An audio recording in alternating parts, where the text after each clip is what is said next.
Supreme কোর্টের সামনের ফোয়ারার ভেতর গত ডিসেম্বরে স্থাপিত হওয়ার পর ফেব্রুয়ারির শুরুতে হেফাজতে ইসলাম সর্বোচ্চ আদালতের সামনে স্থাপিত গ্রিক দেবীর মূর্তি অবিলম্বে অপসারণের দাবি তোলে। কয়েক দফা সমাবেশে হেফাজত বলে, এই মূর্তি সরানো না হলে আবার মতিঝিলে 2013 সালের 5ই মের অনুরূপ লাখ লাখ লোকের সমাবেশ ঘটাবেন তারা। এরপর গণভবনে কওমি মাদ্রাসার নেতৃবৃন্দের সঙ্গে এক বৈঠকে প্রধানমন্ত্রীও বলেন, ওই ভাস্কর্য তাঁর পছন্দ নয় এবং এটি সরাতে তিনি কথা বলবেন প্রধান বিচারপতির সঙ্গে। প্রধানমন্ত্রীর অমন আশ্বাসের পর হেফাজতে ইসলাম একরকম রাজপথ ছেড়ে গেলেও সেই ফেব্রুয়ারি থেকে গত সপ্তাহ পর্যন্ত রমজানের আগেই এই মূর্তি সরাতেই হবে সে দাবিতে অটল ছিল আওয়ামী ওলামা লীগ। এর আগে হেফাজতের দেওয়া স্মারকলিপির তালিকা ধরে পাঠ্যপুস্তকে পরিবর্তন এনেছে সরকার এবং নববর্ষ পালনে তাদের বিরোধিতার মুখেই আওয়ামী লীগ দল হিসেবে র্যালি বাদ দিয়েছে আর উদযাপনের সময় বেঁধে দিয়েছে, এমন বিশ্বাসও আছে অনেকের। অরাজনৈতিক হিসেবে দাবি করা হেফাজতে ইসলামের ভেতর যেমন ভোটের রাজনীতিতে সক্রিয় বিএনপি নেতৃত্বাধীন 20 দলীয় জোটের বিভিন্ন শরিকেরা আছে, তেমনি এই সবগুলো দাবির পক্ষে রাজপথে ছিল আওয়ামী সমর্থক হিসেবে নিজেদের প্রচার করা ওলামা লীগও। নিজেদের মুক্তিযুদ্ধের চেতনাধারী এবং ধর্মনিরপেক্ষ দাবিদার আওয়ামী লীগ সরকার একের পর এক এদের দাবি মেনে নিয়ে ভোটের আগে আপোষ করছে এমন আশঙ্কা প্রকাশ করছেন এমনকি আওয়ামী লীগের অনেক সমর্থকও। কিন্তু সামনে নির্বাচন, আওয়ামী লীগ এই সময়ে কেন আবার হেফাজতকে রাজপথ গরম করার সুযোগ দেবে? ভাস্কর্য সরানোর দাবি, তা সরানো আর আবার বসানোর মধ্যে আবার অসাম্প্রদায়িক রাজনীতিকে ধর্মের মুখোমুখি দাঁড় করানোর চেষ্টা হলো কিনা, এই নিয়ে আলাপে আজ রাজকাহন স্টুডিওতে আছেন লেখক ও গবেষক সলিমুল্লাহ খান, মানবাধিকার কর্মী অ্যাডভোকেট সুলতানা কামাল এবং বাংলাদেশ সুপ্রিম কোর্টের আইনজীবী ব্যারিস্টার তানজিবুল আলম। স্বাগত আপনাদের তিনজনকে। অ্যাডভোকেট সুলতানা কামাল, আপনাকে দিয়েই যদি শুরু করি, মানে পুরো ঘটনাটি কি ঘটলো আসলে? ধন্যবাদ। কি ঘটলো সেটা আপনার যেমন প্রশ্ন, আমাদেরও সেরকম প্রশ্ন। তবে মনে হয় যে এটা একটা বিরাট রাজনৈতিক খেলার অংশ হিসেবেই নিশ্চয়ই ঘটছে। যারা এটা করছেন তারা নিশ্চয়ই কোনো হিসাব নিকাশ করেই এই বিষয়গুলি ঘটাচ্ছেন। এই ভাস্কর্য অপসারণ, আবার সেটার পুনঃস্থাপন, যারা এটা সিদ্ধান্ত নিচ্ছেন তাদের মাথায় নিশ্চয়ই কোনো না কোনো চিন্তা থেকেই তারা এটা করছেন। একেবারে স্বয়ংক্রিয়ভাবে তো এই ভাস্কর্য এখান থেকে উড়ে গিয়ে ওই জায়গায় যেয়ে বসলো না। এখানে কোনো একটা চিন্তা ভাবনা, কোনো পরিকল্পনার প্রেক্ষিতেই সেটা হয়েছে। তো আপনাদের আজকে আলোচনার যে শিরোনাম আপনারা রেখেছেন যে আপোষ না বাস্তবতা, এখন এটা কি বাস্তবতার কারণে হলো না আপোষের কারণে হলো, নাকি বাস্তবতা বিবেচনা করে একটা আপোষের কারণে এই ঘটনাগুলি ঘটলো, এটাই নিয়ে কিন্তু সবারই একটা চিন্তা রয়েছে। তবে এটা হতে পারে, অনেকে ভাবছেন যে ওখান থেকে সরিয়ে নিয়ে আপাতভাবে হেফাজতের যে দাবি ছিল সেই দাবিটাকে শান্ত করে দেওয়া হলো, নিশ্চুপ করে দেওয়া হলো। আবার অন্যদিকে যখন একটা দাবি রয়েছে যে এই ভাস্কর্য এরকমভাবে সরালে নানাভাবে অশান্তি সৃষ্টি হতে পারে, নানা দিক থেকে নানা প্রতিবাদ, নানা ধরনের কথাবার্তা হচ্ছে, সেটাকেও কিছুটা শান্ত করার জন্য পুনঃস্থাপনও করা হলো। তো দুদিক দিয়েই যদি একটা লাভের জায়গায় পৌঁছানো যায় সেটার চেষ্টাও হতে পারে। তবে এখানে আমার কাছে যেটা মনে হচ্ছে যে কারণে এটা সরানো হয়েছে সেটা অনেক গভীর একটা কারণ, এবং সেখানটায় আমরা উদ্বেগের অনেক কারণ দেখতে পাই, গণতন্ত্রের অনেক বিপন্নতা দেখতে পাই। যে যারা খুব সশস্ত্রভাবে অত্যন্ত জোরে সোরে লক্ষ লক্ষ লোক নিয়ে এসে সরকার উৎখাতের মতন একটা পরিস্থিতি সৃষ্টি করে তাদের দাবি দাওয়া পেশ করতে পারে, সরকার তারা যেই নীতিতেই করুক, যেই অবস্থান থেকেই করুক, তাদের ঐতিহাসিক যেই অবস্থান বাংলাদেশের ইতিহাসে কিংবা বাংলাদেশের সমাজে যা কিছুই হোক, সেটার কোনো কিছু চিন্তা ভাবনা না করে সেখানে তারা একবার নতি স্বীকার করলেন। আবার অন্যদিকে তারা নিজেদেরকে মুক্তিযুদ্ধের সপক্ষের শক্তি হিসাবেও দেখতে চান, নিশ্চয়ই দেখতে চান, এবং সেটা দেখার মধ্যে তো একটা গৌরব আছে, সেটা দেখার মধ্যে তো ন্যায্যতাও কিছুটা আছে, যেহেতু তারা মুক্তিযুদ্ধের সময় নেতৃত্বও দিয়েছেন রাজনৈতিকভাবে। হয়তো সেই জায়গাটাও তারা কিন্তু ছাড়তে আমরা চান এই না। আপোষের সন্দেহটা কেন করি? মানে আপনি বলছিলেন যে মানে গণতান্ত্রিক হতে গিয়ে এরকম করে করে থাকতে পারেন, কিন্তু মানে একটা তো দাবি যদি একটি পক্ষে না, ওঠে এবং গণতান্ত্রিক তারা হতে যদি যে করেছেন তা না, আমি কথাটা অন্যভাবে বলেছি। আমি বলেছি যে আমরা যারা মুক্তিযুদ্ধের সপক্ষে শক্তি হিসাবে দেখি নিজেদেরকে, এবং আমরা বিভিন্ন সময় যেই দাবি দাওয়াগুলি নিয়ে যাই, অসাম্প্রদায়িক বাংলাদেশ প্রতিষ্ঠা করার জন্য যে সমস্ত কথাবার্তা, যারা মুক্ত চিন্তার মানুষ তাদের সুরক্ষার জন্য যখন কথা বলি, মানবাধিকার নিয়ে যখন কথা বলি, সুন্দরবন ধ্বংস হয়ে যাওয়ার বিরুদ্ধে যখন কথা বলি, আমাদের কথা কিন্তু সেরকম গুরুত্ব সহকারে নেওয়া হয় না।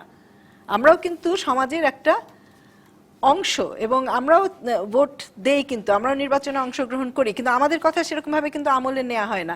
আমলে কাদের কথা নেওয়া হয়েছে? যারা সহিংসভাবে, অত্যন্ত হিংসাত্মকভাবে তাদের দাবিগুলি সামনে নিয়ে আসতে পেরেছেন, তাদের দাবি দেওয়ার সামনে নিয়ে কিন্তু ভাস্কর্যটা সরানো হয়েছে। এখানে একটা কথা বলে খালি শেষ করি, যেটা কিন্তু আমি আপনার কাছে এরপরে জানতে চাবো আসলে যে কে ঠিক করছেন যে গণতান্ত্রিক ভাবে বিচার করতে হলে কোন দিকে সংখ্যা বেশি? কারণ সরকারকে, রাজনীতিবিদদেরকে তো সেটাও নিশ্চয়ই মাথায় রাখতে হয়। কিন্তু সবসময় এমন কি হতে পারে যে আপনারা সংখ্যায় আসলে খুব কম? হ্যাঁ, কিন্তু সেই জন্য আমি গণতন্ত্রের বিপন্নতা কথাটা এখানে উচ্চারণ করেছি, যে শুধুমাত্র সংখ্যা কম এবং সংখ্যা বেশি দিয়ে কিন্তু গণতন্ত্রের চর্চা হয় না। সেখানে আমাদের কতগুলি মৌলিক নীতির ভিত্তিতে কিন্তু এই দেশটা চালাবার কথা। আমাদের কতগুলি সাংবিধানিক বিষয় রয়েছে, সেটার প্রতি নজর দেওয়া, সেটার প্রতি শ্রদ্ধাশীল থাকারও একটা ব্যাপার আছে।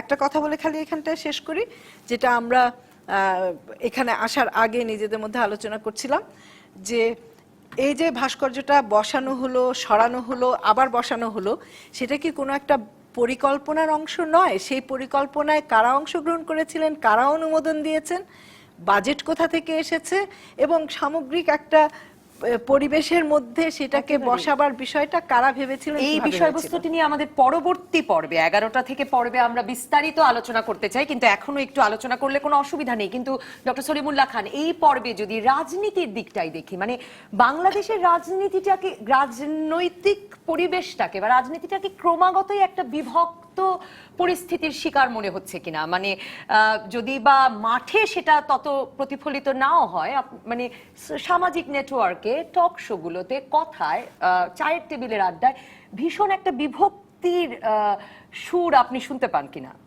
হ্যাঁ, এইখানে দুটো বিভক্তি দেখা যাচ্ছে এখন।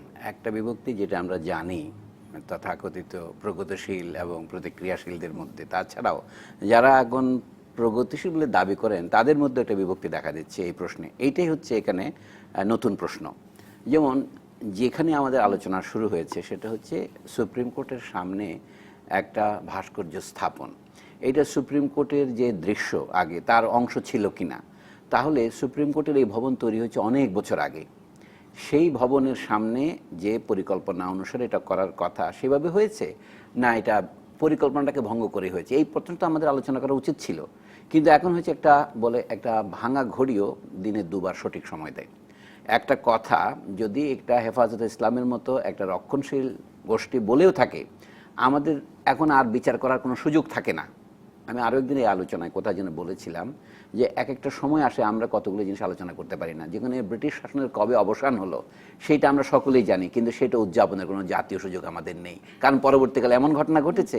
এখানেও তাই, যেহেতু হেফাজত ইসলাম এটা অপসারণের দাবি তুলেছে, সেই জন্য আমরা যেন এটি নিয়ে আলোচনা করতে পারবো না, এটার ভালো মন্দ বলতে পারবো না। এটা তো এক ধরনের বন্দিত্ব, অর্থাৎ রাজনৈতিক আলোচনার মধ্যে আমরা বন্দী হয়ে পড়েছি যে এটা তো বলতে পারি না। কিন্তু হেফাজতে ইসলাম যদি দাবি করে, কোনো গোষ্ঠী যদি দাবি করে যে কোনো একটি ভাস্কর্য সেটি মূর্তি পূজার জন্য বসানো হয়েছে, মূর্তি সেই উপলক্ষে সরাতে হবে, তাহলে তো আসলে আপত্তি আশঙ্কার কারণ থাকতেই পারে। আছে, সমস্যা সেটা না। আমি বলছি সুপ্রিম কোর্ট ভবনের সামনে এই রকম একটা স্থাপত্যের সামনে একটা ভাস্কর্য বসানো তার আদি পরিকল্পনার সাথে সঙ্গতিপূর্ণ কিনা। আপনি বলছেন নতুন কিছু হতে পারে। যেমন আমি কথাটা পরিষ্কার করে বলতে চাই, আমাদের শেরে বাংলা নগর, যেটা পাকিস্তানের দ্বিতীয় রাজধানী বলা হতো, তার যে পরিকল্পনা হয়েছিল, এখন তো আমরা দ্বিতীয় রাজধানী বলি না, এটা তো প্রথম রাজধানী আমাদের, কিন্তু সেটুকু তো পরিবর্তন হয়েছে। কিন্তু সেখানে কোনো কারো কবর হবে কিনা, আদি পরিকল্পনা এটা ছিল কিনা পরীক্ষা করার জন্য মার্কিন দেশ থেকে আমরা বহু অর্থ ব্যয় করে মূল রিপোর্ট বা মূল নকশা এনেছি দেখাবার জন্য যে এটা এখানে ছিল না। তাহলে আমার বক্তব্য হচ্ছে আমরা এটা বের করি না কেন, সুপ্রিম কোর্ট ভবনের যে আদি নকশা তার তো একটা স্থাপত্য আছে। আমরা তো আর সবাই শিশু নই, কিন্তু গোটা জাতিকে শিশু মনে করা, তাকে যে বৃদ্ধাঙ্গুলি দেখানো, এইটা যদি সুপ্রিম কোর্ট কর্তৃপক্ষ করে থাকেন, এটা রাজনৈতিক বিষয়। এটা আলোচনা করা উচিত নিশ্চয়ই, এবং সারা কাজেই শহরে এই ধরনের স্থাপনা নিয়ে নানা প্রশ্ন আছে। আমরা সেই প্রশ্ন কিন্তু এখন আর ডক্টর তুলতে পারছি সলিমুল্লাহ না। খান, আমাদের রাজনীতির মূল বিতর্কের বিষয় মানে অন্য গুণগত মানের পরিবর্তন, সেসবের বাইরে একটা মূল জায়গা হয়ে দাঁড়াচ্ছে কিনা প্রগতিশীল আর প্রতিক্রিয়াশীল, আপনি যে বলছিলেন তাদের তর্ক, ধর্মনিরপেক্ষতাবাদ এবং ধর্মীয় গোষ্ঠীর মধ্যে তর্ক, সেটি আমাদের রাজনীতির মূল আলোচ্য। আমি ঠিক সেটাই বলছিলাম, হেফাজতে ইসলামের ভাষায় বললে ডমিনেন্ট ডিসকোর্স। আমাদের আলোচনাগুলো হয়ে যাচ্ছে এখন ব্লকে ব্লকে, অর্থাৎ আপনি নিজের কোনো স্বাধীন চিন্তা করতে পারছেন না। আপনাকে হয় বলতে হয় এই যে এমসিকিউর মতো মাল্টিপল চয়েস কোয়েশ্চেন, উপরে উত্তর কি এ বি সি নাকি নান অফ অ্যাবাভ, এভাবে উত্তর দিতে হয়। আপনার নিজের কোনো উত্তর দেওয়ার অবকাশ নেই। আপনি যে কোনো উত্তর দিলে মনে হয় আপনি হেফাজতের পক্ষে না বিপক্ষে, আপনি আওয়ামী লীগের পক্ষে না বিপক্ষে। এইটা হবে কেন? আমাদের তো নিজের বক্তব্য প্রকাশের মতো একটা জায়গা থাকা উচিত ছিল, সেটা আমরা কিভাবে হারালাম? আমি বলছি এটা রাজনৈতিক প্রশ্ন। আমি যদি বলি যে এখানে এটা একটা ট্রাজিক পরিস্থিতি, ট্রাজিক পরিস্থিতি কাকে বলে? যেখানে উভয় পক্ষই সমান সঠিক এবং সমান ভুল, তাকে ট্রাজেডি বলে। ট্রাজেডি মানে এই নয় যে আপনার একজন লোক মারা গেল, আপনি যেটাই চুজ করেন না কেন আপনার উভয় দিকে বিপদ। এই উভয় সংকটই হচ্ছে অ্যাকচুয়ালি গ্রিক ট্রাজেডির মূল কথা। আবারও গ্রিক শব্দ আসতেছে, লক্ষ্য করুন। তো আমাদের সমস্যা হচ্ছে ট্রাজেডি মানে হচ্ছে কোন উভয় পক্ষ। আমাদের প্রগতিশীলরাও বলছেন যে ধরেন কথায় কথা তর্কের খাতিরে বলি এটা একটা ব্যাড আর্ট, তাহলে এটা সরিয়ে আরেক জায়গায় বসালে, ধরেন লোকেশনটা ঠিক হয় নাই, তাহলে কোনো আপত্তি থাকার কথা নয়। যেহেতু হেফাজত ইসলাম অলরেডি তাদের সংকীর্ণ প্রতিক্রিয়াশীল দৃষ্টিকোণ থেকে বলেছে সুপ্রিম কোর্টের সামনে কোনো মূর্তি থাকতে পারবে না, অথবা এখন বলছে গ্রিক দেবীর কোনো মূর্তি থাকতে পারবে না, সেই জন্য আমাদের উত্তর দেওয়ার যে ক্ষমতা ছিল সেটা আপনি লুণ্ঠিত হয়ে গেল।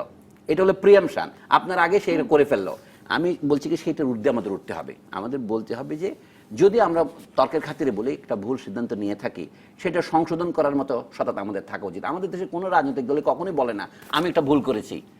ধরেন মানুষের জাজমেন্টে তো ভুল হতেই পারে, কিন্তু আপনি যেটা বলছিলেন যে প্রগতিশীল প্রতিক্রিয়াশীল দুদিকেই কিছু ভুল হয়ে যাচ্ছে, সেই প্রসঙ্গে উত্তর আমি খুঁজবো অ্যাডভোকেট সুলতানা কামালের কাছে, কিন্তু তার আগে আমি ব্যারিস্টার তানজিবুল আলম আপনার কাছে যেতে চাই যে আপনি বোধহয় সুপ্রিম কোর্টের মানুষ হিসেবে এই প্রশ্নের কি আপনারা নিজেদের মধ্যে আলাপ করেছেন কিনা, কোনো সূত্রে আপনি জানতে পেরেছেন কিনা আসলে যে কারা ঠিক করেছিল যে সুপ্রিম কোর্টের ফোয়ারার ভেতরে এরকম একটি ভাস্কর্য বসানো হবে, এবং আপনাকে বিস্মিত করে কিনা যে আসলে আমি আজকেও খুঁজে দেখছিলাম যে কোনো পত্রপত্রিকায় পর্যন্ত সে সময় এটা নিয়ে কোনো খবর হয়নি। খবর হওয়া শুরু করলো ফেব্রুয়ারিতে, যেদিন হেফাজতে ইসলাম বিবৃতি দিল, তার মানে নজরের বাইরে থাকা একটা জিনিস, সেটি নিয়ে এই আলোড়ন শুরু হলো একটা বিবৃতির মাধ্যমে। ধন্যবাদ। সুপ্রিম কোর্টের আইনজীবী হিসেবে আমাদের যেটা কমন জেনারেল আইনজীবী, তারা এই ঘটনা ঘটার আগে এখানে যে একটা ভাস্কর্য স্থাপিত হবে সেটা মানে সাধারণ লয়াররা জানতো না। যেটা আমরা পরবর্তীতে জানতে পেরেছি সেটা হচ্ছে যে এই ভাস্কর্য স্থাপনটা এবং ভাস্কর্যের নকশা বলেন, ভাস্কর্য বিষয়ক যে সিদ্ধান্ত, সবই ফুল কোর্টের একটা ডিসিশনের মাধ্যমে হয়েছে। তার মানে হচ্ছে যে জাজ সাহেব মাননীয় বিচারপতি যারা ছিলেন তারা সবাই মিলে এই সিদ্ধান্তটা নিয়েছেন যে এখানে একটা ভাস্কর্য, সেটা হচ্ছে ন্যায়ের প্রতীক হিসেবে একটা ভাস্কর্য থাকতে পারে। এখন আইডিয়াটা কার মাথায় এসেছিল প্রথম সেটা এখন বলা মুশকিল, যেহেতু আমরা বিষয়টার সাথে জড়িত ছিলাম না। বাট ফ্যাক্ট রিমেইনস যে যখন এই ভাস্কর্যটা স্থাপিত হয় তখন লয়ারদের মধ্যে আসলে কোনো ইতিবাচক কিংবা নেতিবাচক কোনো ধরনের প্রতিক্রিয়া হয়নি। কারণ আপনি যে সলিমুল্লাহ ভাই যেটা বললেন যে টোটাল সুপ্রিম কোর্টের আর্কিটেকচারাল প্যাটার্নটা যদি আপনি দেখেন, ওইখানে যে ফোয়ারাটা, ওইটাও আমার কাছে মানে অ্যাস্থেটিক্যালি মনে হয়েছে যেন ইনঅ্যাপ্রোপ্রিয়েট। কারণ এতদিন পর্যন্ত আপনার এই সুপ্রিম কোর্টের এই ভবনটা কিন্তু আপনার আইয়ুব খানের সোকল্ড উন্নয়নের যে দশক ওই সময়কারই পারসিভড আইডিয়া, এবং এই সুপ্রিম কোর্টের এই 68 বছর বোধহয় বয়স, সেরকমই 60s এর দিকে আর কি। তো এখন এই সুপ্রিম কোর্টের যে ভবনের যে আদলটা সেটা কিন্তু ওল্ড সুপ্রিম কোর্ট পিছনে যেটা দেখা যায় না, আপনারা জানেন যে ওয়ার্ক অন ট্রাইব্যুনাল যেখানে হয়েছে সেটা কিন্তু পুরাতন সুপ্রিম কোর্ট হিসেবে বলা হয়। ওটারই আদলে আপনি যদি যে মিনারেটটা যদি দেখেন এবং টোটাল যে স্ট্রাকচারটা যদি দেখেন, এখানে ইসলামিক স্থাপত্য এবং আপনার ব্রিটিশ স্থাপত্য দুইটার এখানে একটা সম্মিলন ঘটেছে। তো সেই সম্মিলনের মধ্যে সুপ্রিম কোর্টের আপনার প্রবেশদ্বারের এখানে ইভেন যে এখন যে শাপলা চত্বর যেটা বলা হচ্ছে ওইটারও ফোয়ারারও কোনো অস্তিত্ব ছিল না কিছুদিন আগে পর্যন্ত। আরেকটা জিনিস দেখবেন যে শাপলা চত্বর যেগুলো করা হতো এগুলো হচ্ছে কতগুলো স্টিলের তৈরি, রং দিয়ে তোলান, খুবই পুয়ার টেস্টের একটা জিনিস করা হয়েছে। তো এখন আপনি যদি বলেন যে স্টেটিক্যালি যদি এটা এখানে আদৌ দরকার ছিল কিনা, আমি বলবো আমার মতো অনেক লয়ারই বলবে এটা সম্ভবত আসলে কারেক্ট ডিসিশন ছিল না। আর আমি বলবো যে এখন যে কিন্তু এই ফোরাটা বিতর্ক রাখা হয়েছে, ওঠানোর আগে আবার কোনো বিতর্কও ছিল না, এক্স্যাক্টলি আমাদের আপনারা সংকটটা করছিলেন ওইখানটাতে, তখন। আমাদের সংকটটা ঠিক ওই জায়গাটাতে। সেটা হচ্ছে যে এরকম একটা ধরেন দৃষ্টিকটু আপনার স্ট্যাচুই বলেন, এটা থাকা না থাকা নিয়ে কেউ কোনো মন্তব্য করে নাই। হাইকোর্টে কাজ চলছে। হ্যাঁ, এবং এটা ইনডিফারেন্ট ছিল, কিন্তু বিষয়টা নজরে আসলো যখন হেফাজত বললো এটা সরানো। যখন হেফাজত বললো এটা সরাতে হবে, তখন বিষয়টা এমন দাঁড়ালো যে হেফাজতের মতো একটা সংগঠন সুপ্রিম কোর্টকে নির্দেশ দিচ্ছে যে আপনি যে কাজটা করেছেন সেটা আপনাকে এখন আসলে রিভার্স করতে হবে। So that is something that আসলে মানে আমরা লয়ার হিসেবে আমাদের কাছে মনে হয়েছে, কিংবা যারা ইভেন কোনো এটা লাগানোর প্রতিবাদ তখনও করে না, তাদের কাছে মনে হচ্ছে যে হেফাজতকে সুপ্রিম কোর্টকে নির্দেশ দেওয়া। আমি একটা বিরতির পর আপনার কাছেও জানতে চাইবো যে কিন্তু অন্যদিকে তো এই প্রশ্ন উঠছে যে হেফাজত সুপ্রিম কোর্টকে যেমন নির্দেশনা দিচ্ছেন, তেমন অনেকে বলছেন যে প্রধানমন্ত্রী কথা বলছেন প্রধান বিচারপতির সঙ্গে, তারপর সরে যাচ্ছে ভাস্কর্য। কোনোটাই আসলে সেই বিষয়গুলো আদালতে কিভাবে দেখা হলো, আদালতের মানুষরা কিভাবে দেখলেন, এই বিষয়টি জানবো একটা বিরতির পর। দর্শক থাকুন রাজকাহনে, টেলিভিশনে, ফেসবুকে, ইউটিউবে। ফিরে এলাম রাজকাহনে। অ্যাডভোকেট সুলতানা কামাল, আপনি প্রগতিশীল আন্দোলন আমরা বাংলাদেশে যাকে বুঝি, আপনি সব সময় সেই আন্দোলনে রাজপথে আছেন, রাজপথে ছিলেন, কথা বলছেন, কিন্তু এই বিষয়টি আপনিও অনুভব করেন কিনা যে যে প্রসঙ্গটি ডক্টর সলিমুল্লাহ খানও বলছিলেন যে প্রগতিশীল এবং প্রতিক্রিয়াশীলদেরকে একরকমের মুখোমুখি দাঁড় করিয়ে দেওয়া, এবং আমার নিজের মাঝে মাঝে মনে হয় যে তাতে অনেক শক্তি ক্ষয় হচ্ছে কিনা। অনেক আন্দোলন আসলে মূলত এই প্রতিক্রিয়াশীলদের মুখোমুখি হওয়াতেই। এটার উত্তরটা আমি একটু অন্যরকম ভাবে দিই নবনীতা। যখন নারী নীতি ঘোষণা করা হলো সেই সময় তো নারী নীতির বিরুদ্ধেও হেফাজত মাঠে নেমেছিল না? হ্যাঁ, তখন আমরা যখন গেলাম রাষ্ট্রের কাছে কিংবা সরকারে যারা আছেন তাদের কাছে, সংশ্লিষ্ট ব্যক্তিদের কাছে, ক্ষমতাসীনদের কাছে, তারা আমাদেরকে একটা কথা বলেছিলেন যেটা নিয়ে আমি খুবই উদ্বিগ্ন হয়েছিলাম, যেটা নিয়ে আজকের প্রশ্নটা সেরকমই কিন্তু একটা ইঙ্গিত দিচ্ছে। তখন বলেছিল যে হ্যাঁ, ওরা মাঠে নেমেছেন, আপনারা নারী সংগঠনগুলি কি করেন, আপনারা কেন ঝাড়ু লাঠি নিয়ে মাঠে নেমে যান না? তো তখন আমরা যে উত্তরটা দিয়েছিলাম যে সেটা তো আমাদের স্টাইল নয়, সেরকম ভাবে তো আমরা আন্দোলন করি না। হ্যাঁ, আমরা আমাদের প্রতিবাদগুলি জানাই, আমাদের যেই ক্ষমতা আছে সেটা নিয়ে আমরা কথা বলার চেষ্টা করি, এবং আমরা একটা গণতান্ত্রিক প্রক্রিয়ার মধ্যে দিয়ে এগুলির সমাধান দেখতে চাই বলেই আপনাদের কাছে আসি, কারণ আপনাদেরকে আমরা আমাদের প্রতিনিধিত্ব করার ম্যান্ডেটটা দিয়েছি, এবং আমাদের প্রত্যাশা হচ্ছে যে আপনারা যেই অঙ্গীকার করে ক্ষমতায় গেছেন, সংবিধান হাতে নিয়ে আপনারা শপথ গ্রহণ করেছেন যে আপনারা এই বিষয়গুলি রক্ষা করবেন, এবং সেটারই একটা অংশ হিসাবে কিন্তু নারী নীতি ঘোষণা করেছেন, কারণ সংবিধান বলেছে যে নারীদেরকে পিছনে ফেলে রাখা যাবে না। এখন এটা কিন্তু আপনাদের দায়িত্ব, যদি সেই নীতির উপরে কোনো রকম আঘাত আসে, সেই নীতিকে কোনো রকমভাবে কেউ বাতিল করে দেওয়ার একটা শক্তি প্রদর্শন করে, সেই শক্তিকে নিয়ন্ত্রণ করার দায়িত্ব কিন্তু আপনাদের, আমাদের না। এবং এখনো আমি সেই একই কথা বলবো যে আজকেও সেই একইভাবে সেই বিষয়টা সুরাহা হতে হবে। আজকে যেই রাজনৈতিক দল ক্ষমতায় আছেন, সরকার পিছুই হটেছে একদম, এখন যে সরকার, যে রাজনৈতিক দল ক্ষমতায় আছে তারা তো মুক্তিযুদ্ধের সপক্ষের শক্তি, এবং আমি বারবার বলি, হাজারবার এই কথা বলতেছি, ন্যায্যভাবে। এও তো সত্যি যে আওয়ামী লীগ তো কোনোদিন এটা গোপন করে নাই যে তাকে ভোট পেতে হবে, তাকে ভোট পেয়ে ক্ষমতায় আসতে হবে। এবং ওবায়দুল কাদের কিছুদিন আগে আপনাদের নানা কথার জবাবে বলেছেন যে বাস্তবতার রাজনীতি করছে আওয়ামী লীগ। সেইভাবে আওয়ামী লীগের জন্য তো বিপদ, মানে মাঠে লোক মাঠ গরম করবেন, আপনারা আপনাদের স্টাইল নয় সেটি, তাহলে আপনাদের কথা আসলে শুনবে কেন? ভোটের রাজনীতি না, শুনছেন না তো, তাহলে তখন আমাদের ওই কথাটা বলতে হয় যে গণতন্ত্র এখানে বিপন্ন। তার মানে যারা শক্তি প্রদর্শন করতে পারে, যারা বলতে পারে যে তোমাদের মসনদ আমরা টলিয়ে দিব এই মুহূর্তে, এবং সেটা কোন ভাষা, কোন প্রেক্ষিতে বলছে, যেটা একেবারে সংবিধান বিরোধী কথা, যেটা মুক্তিযুদ্ধের মূল চেতনাকে আঘাত করে, সেরকম জায়গা থেকে বলছে, এবং সেটার প্রেক্ষিতে তাদের কথা মেনে নেওয়া হচ্ছে। তো সেখানে তো আমাদের উদ্বিগ্ন হওয়ার যথেষ্ট কারণ আছে। এখন ওই প্রশ্নের উত্তরটা যদি এইভাবে দেই যে হ্যাঁ, অনেকটাই মেনে নিতে হয় যে আজকে পরিস্থিতি যা, যদি ভোট তাকে পেতে হয়, হয়তো এই মানুষগুলিকে কিংবা এই দলগুলিকে, এই গোষ্ঠীগুলিকে হাতে নিয়ে আসার একটা কৌশল আওয়ামী লীগকে নিতে হবে। কিন্তু যারা রাজনীতি করেন তাদের তো একটা দায়িত্ব থাকে সমাজ গড়ার, সমাজের যে মানুষ যেটা সমাজের যে মনস্তত্ত্ব সেটাকে তৈরি করারও, এবং সেটা কিভাবে করবে, সেটা তো করবে যে চেতনার ভিত্তিতে, যে চেতনার আলোকে তারা ক্ষমতা গ্রহণ করেছে কিংবা দেশ পরিচালনার দায়িত্ব নিয়েছে, যেটা তারা বলেন তাদের কথায়, সেটাকে প্রতিষ্ঠা করার জন্য যা যা করণীয় সেটা করার জন্য তো সমস্ত শক্তি, সমস্ত ক্ষমতা তাদেরকে দেয়া হয়েছে। তো সেটার জন্য তারা কি করছেন? যখন পাঠ্যপুস্তক বদল করার কথা এলো, তারা কোন পক্ষ নিলেন? যখন এই ভাস্কর্য সরাবার কথা এলো, যেটা নিয়ে অনেকে বলছেন যে বিভক্তি হয়েছে, আমি শুধু এইটুকুন একটা কথা বলি যে হ্যাঁ, এটার নান্দনিক বিষয় নিয়ে অনেকেরই অনেক সমালোচনা থাকতে পারে, কেন থাকবে না? আমাদের যদি ভালো না লাগে আমরা বলতেই পারি যে এটা ভালো হয়নি। ফোয়ারার কথা যেটা তানজিব বললেন, সেটাও তো মূল যে কাঠামো ছিল সেটার সঙ্গে সামঞ্জস্যপূর্ণ ছিল না, সেটা নিয়ে আমরা কোনো কথা বলি নেই। আজকে ভাস্কর্যটা সরানো হয়েছে একটা সাম্প্রদায়িক শক্তির আস্ফালনের ঔদ্ধত্যের একটা বহিঃপ্রকাশের পরে, যেটা কিন্তু আমি অ্যাডভোকেট সুলতানা কামাল এরপরে আপনার কাছে জানতে চাইবো, আপনি দমন শব্দটি ব্যবহার করেছেন যে সরকারের কাছে সকল ক্ষমতা দেওয়া হয়েছে যে তারা তাদেরকে মোকাবেলা করবে, দমন করবে।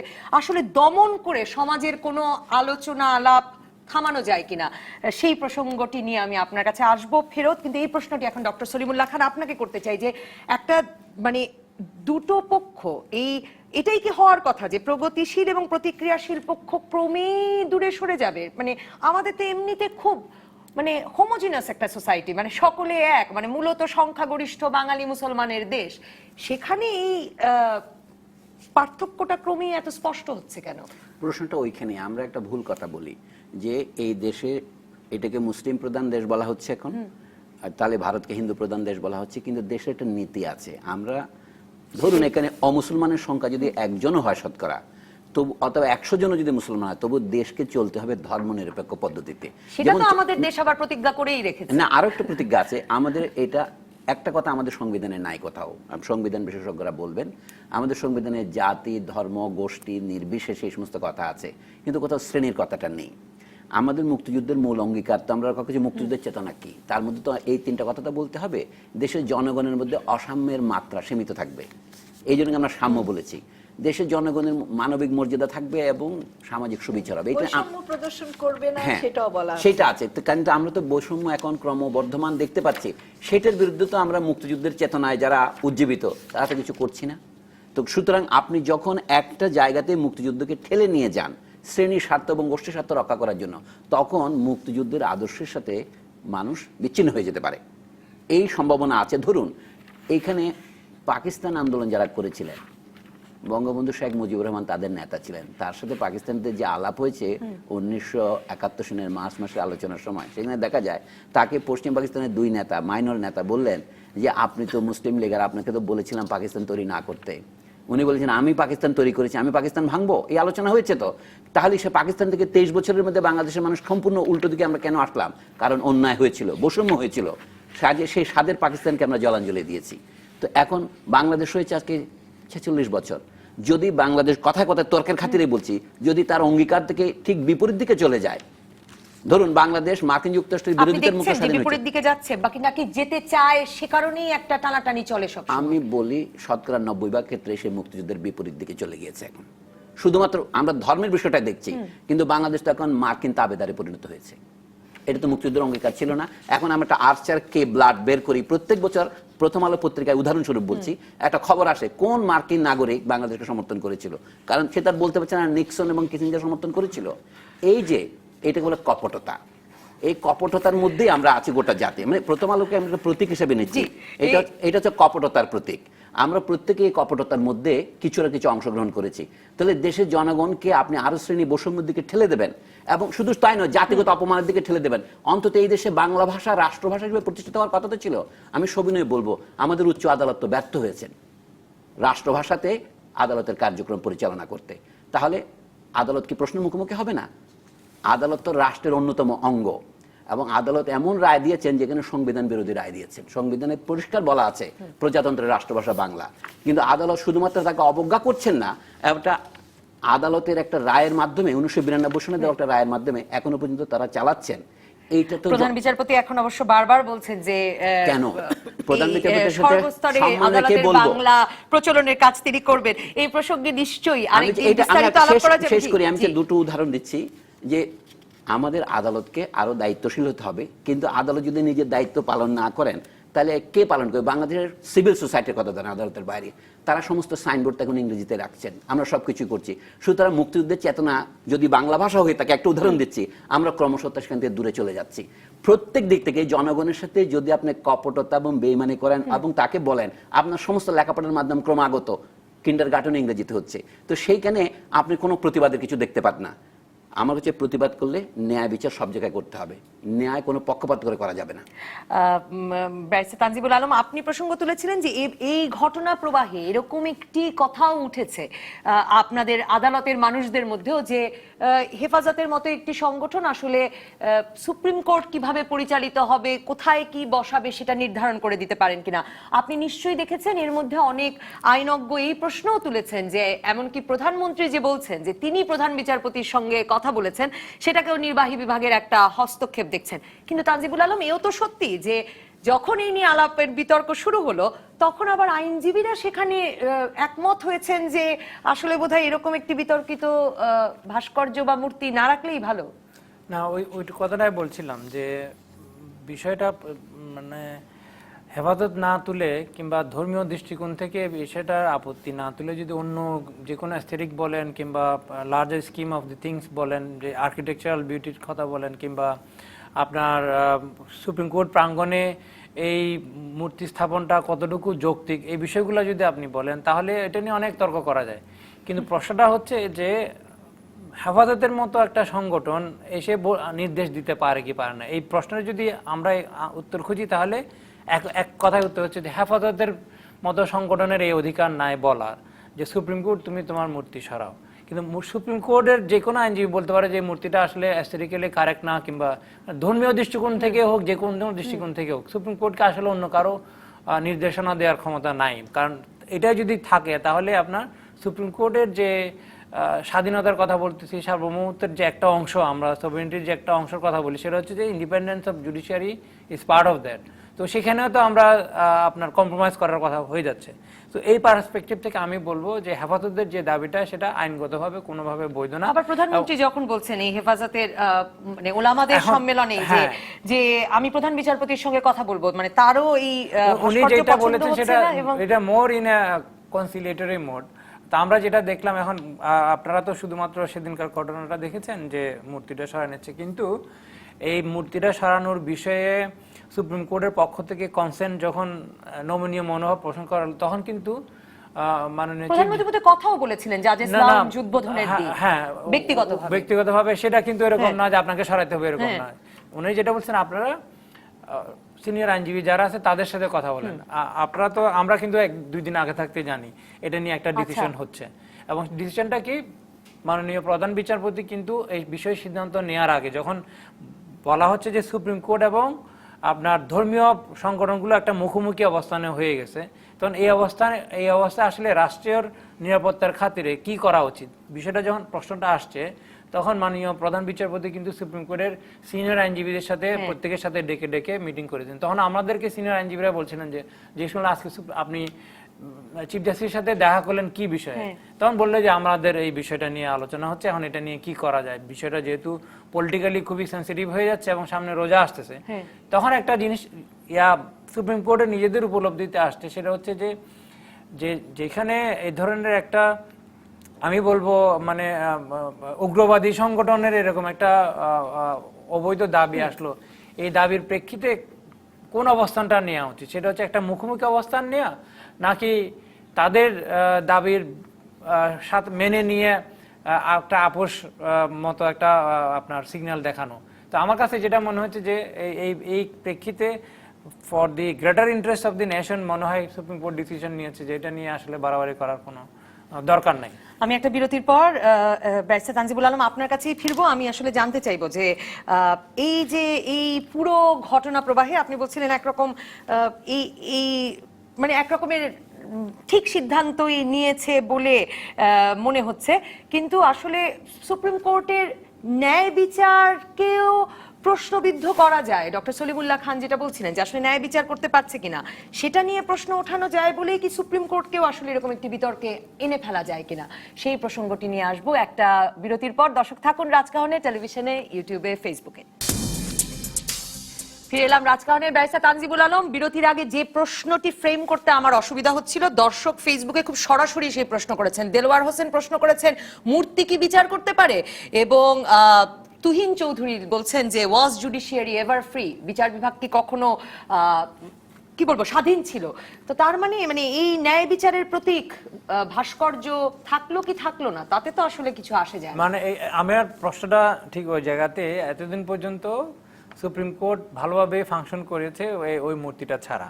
তো মূর্তি দিয়ে তো আসলে বিচার হয় না, আবার মূর্তিটা বেসিক্যালি অ্যাস্থেটিক পার্সপেক্টিভ থেকে একটা সিম্বলিক একটা বিষয়। তো আমরা ওই দৃষ্টিকোণ থেকে তো বিষয়টাকে আসলে বিচার করার সুযোগই পেলাম না। যে কথাটা বারবার আসতেছে সেটা হচ্ছে যে এটাকে একটা ধর্মীয় দৃষ্টিকোণ থেকে দাঁড় করিয়ে দেওয়া হয়েছে একটা মুখোমুখি অবস্থান, এবং এর প্রেক্ষিতে একটা institution as an institution, supreme court যে একটা ইনস্টিটিউশন এবং এটা রাষ্ট্রের 3টা অঙ্গের একটা অঙ্গ, সেই বিষয়টাকে দাঁড় করিয়ে দেওয়া হয়েছে ধর্মের মুখোমুখি।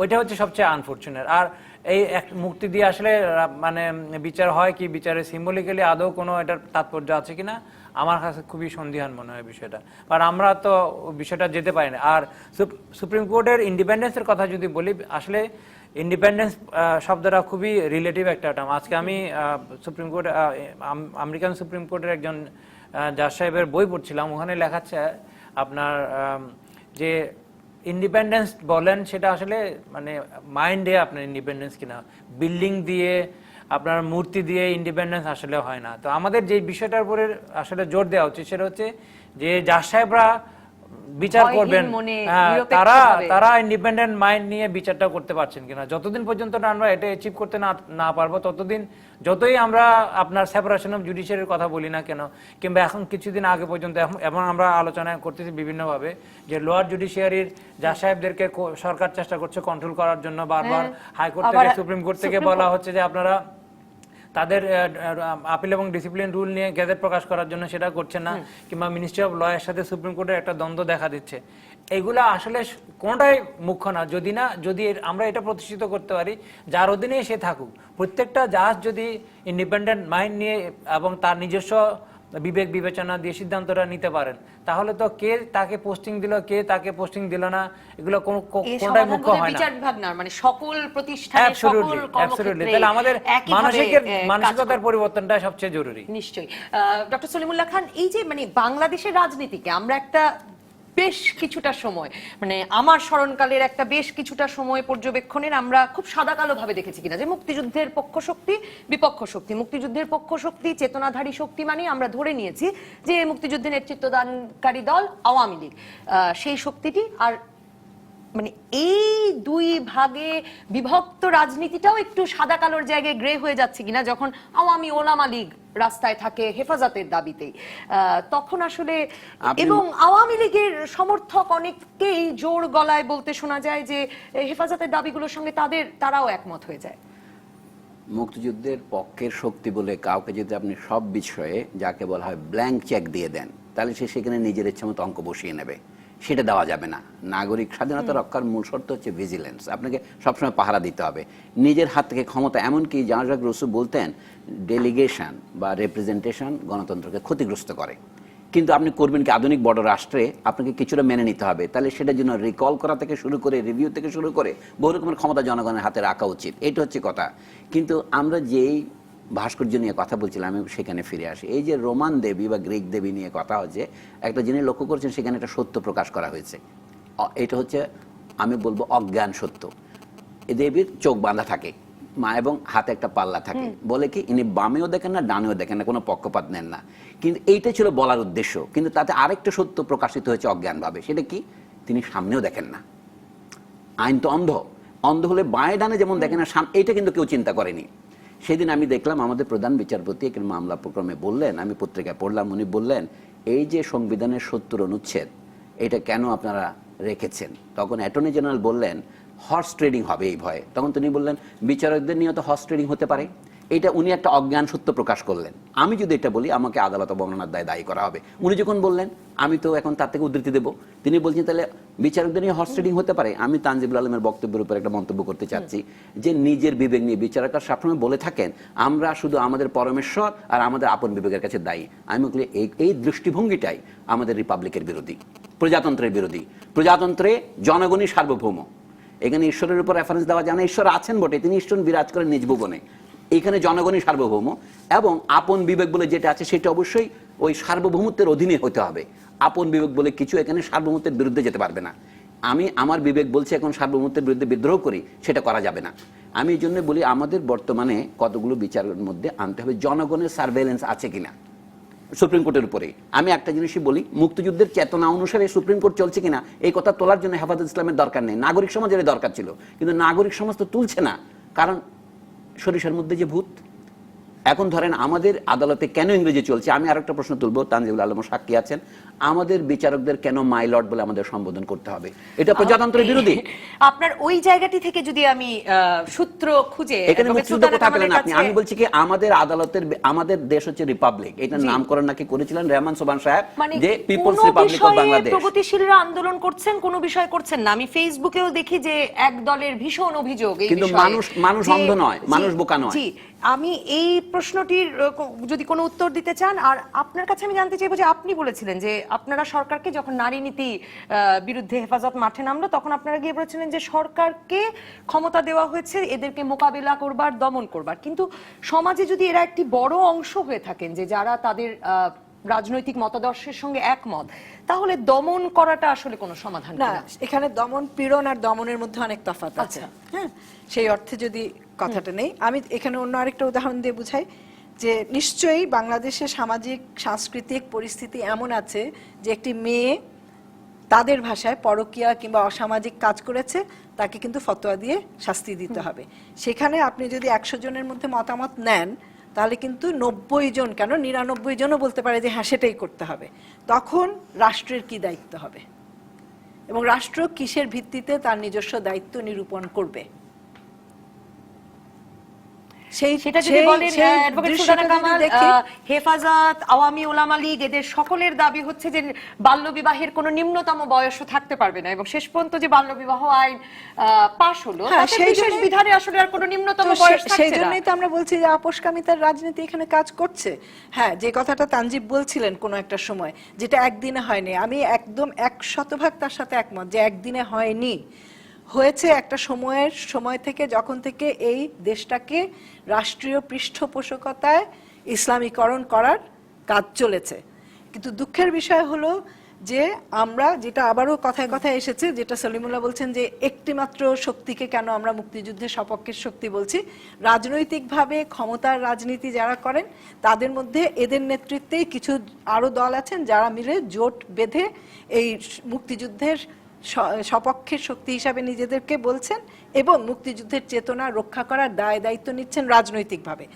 আমরা সামাজিক গোষ্ঠীরাও সেখানটায় রয়েছি, সাংস্কৃতিক গোষ্ঠীরাও সেখানটায় রয়েছে, নাগরিকেরা রয়েছে, এবং আমি 100% এই কথার সঙ্গে একমত যে বাংলাদেশের নাগরিক একেবারে মানে নির্বোধ নয় যে তাদেরকে যা খুশি তাই বলে দিলেই হবে। সেটার একটা উদাহরণ হলো 2008 সালের নির্বাচনের দিকে যদি তাকাই, সেখানে আওয়ামী লীগ কিংবা তাদের যে মোর্চা, তাদের যে নির্বাচনী প্রতিশ্রুতি ছিল সেখানে কিন্তু নারী নীতির পূর্ণ বাস্তবায়নের কথা ছিল, পার্বত্য চট্টগ্রামের পূর্ণ বাস্তবায়নের কথা ছিল, 72-এর সংবিধান ফেরত নিয়ে আসার কথা ছিল, কথা ছিল যে এক কেন্দ্রিক শিক্ষার কথা ছিল, সমাজে যে অনাচারগুলি আছে সেগুলি দূর করার এবং গণতন্ত্রকে প্রাতিষ্ঠানিকরণের যে ব্যাপার সেগুলি ছিল। তো সেইখানে সেই নির্বাচনে আওয়ামী লীগ এত সমর্থন কিভাবে পেয়েছিল যদি বাংলাদেশের জনগণ সেটা না চাইতো, তাই না? কাজেই এটা যদি আওয়ামী লীগ বারবার একটা অজুহাত হিসাবে দেখাবার চেষ্টা করে যে আমরা জনগণ চায় বলেই এটা করি, তার মানে যে জনগণরা, আবারও আমি ওই কথা যাচ্ছি, যে জনগণ শক্তি প্রদর্শন করে। আমি বিশ্বাস করি না যে এই হেফাজতে ইসলাম বাংলাদেশের যত মুসলিম জনগোষ্ঠী আছে সবার একটা কঠিন প্রশ্ন করব। অনেক দর্শক এই প্রশ্নটি করেছেন যে মূর্তির জন্য কান্না করে যে সে কি করে মুসলমান, এবং প্রগতিশীল মানুষ মানে নাস্তিকতা বেশি দিন নয়। এই তর্কগুলো নিশ্চয়ই আপনি জানেন। মানে এই তর্কগুলোতেও তো আসলে এক রকমের ঠেলে দেওয়া হয়েছে যে এটা যে ঠিক কোনো ভাস্কর্যের বিরুদ্ধে, মানে এটা যে একটা মূর্তির পক্ষে অবস্থান নয়, সেই বিষয়টি বোঝাতে আবার প্রগতিশীল আমি- রাজনীতি ব্যর্থ হচ্ছে নাকি? হ্যাঁ, হয়তো যারা বুঝতে চাইছেন না তারা এই প্রশ্নগুলি বারবার করছেন। আমরা অত্যন্ত স্পষ্ট ভাষায় বলেছি যে এই ভাস্কর্যের সঙ্গে ধর্মের কোনো সম্পর্কই নাই। অতএব এটার সঙ্গে, এটা যারা ধর্ম দিয়ে যারা এটা নিয়ে হ্যাঁ না করার চেষ্টা করছেন, তারা সাম্প্রদায়িকতাকে এখানে ঢোকাবার চেষ্টা করছেন, যেটা ন্যাক্কারজনক। এবং সেখানে আমি বলেছি যে এই বিষয়টাকে দমন করার ক্ষমতা রাষ্ট্রের থাকা উচিত, যে রাষ্ট্রের পরিচালনার দায়িত্বে এখন আছে যারা নিজেদেরকে মুক্তিযুদ্ধের সপক্ষে শক্তি বলে। আমি সলিমুল্লাহর সঙ্গে একমত যে শুধুমাত্র এই একভাবে করলে হবে না, অবশ্যই মুক্তিযুদ্ধের অন্যান্য যেই মূল্যবোধগুলি ছিল, অন্যান্য যে চিন্তাভাবনা ছিল, অঙ্গীকারগুলি ছিল, সেগুলি নিয়েও আমাদের কাজ করতে হবে। এবং সেগুলো এখন সেইভাবে আমরা করতে পারছি না বলেই হয়তো একটা বিপন্নতার মধ্যে পড়েছি। অসংখ্য ধন্যবাদ অ্যাডভোকেট সুলতানা কামাল, ডক্টর সলিমুল্লাহ খান, ব্যারিস্টার তানজিবুল আলম। ধন্যবাদ দর্শক যারা সঙ্গে ছিলেন রাজকাহনের প্রথম পর্বে। পরবর্তী পর্বে শিল্প কেন বিতর্কিত এই বিষয়ে আলোচনা করবেন বুয়েটের সাবেক অধ্যাপক ও স্থপতি শামসুল ওয়ারেস, ঢাকা বিশ্ববিদ্যালয়ের চারুকলা অনুষদের ডিন অধ্যাপক নিসার হোসেন এবং শিল্প সমালোচক মঈনুদ্দিন খালেদ। সঙ্গে থাকবেন আপনি টেলিভিশনে, ফেসবুকে, ইউটিউবে।